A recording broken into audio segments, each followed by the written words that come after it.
فكر معايا كده في المشهد ده، ناس لابسين ونازلين بيحتفلوا ببلدهم بكل فخر وعزة علشان بس بتفتتح متحف.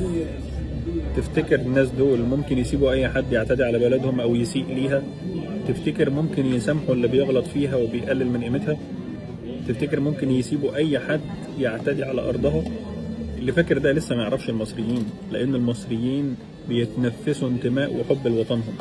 بلاش مقارنات، لأن هتلاقوا نفسكم وقعتوا في المحظور وانطبق عليكم قول الشاعر: لا خيل عندك تعطيها ولا مال، فليسعد القول إن لم يسعد الحال. حبوا بعض وبلاش تخسروا المصريين، حاولوا تكسبوهم، لأن لو دخلتوا في المقارنات هتعرفوا إن مصر والله فيها حاجات لا يمكن أن تشترى.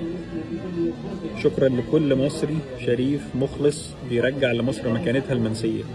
مبروك لمصر ولولادها، وكل واحد بيحب مصر وعارف قيمتها قاعد مستني الافتتاح ده في العالم كله، مستني الافتتاح على أحر من الجمر، لأن تاريخها مال الدنيا.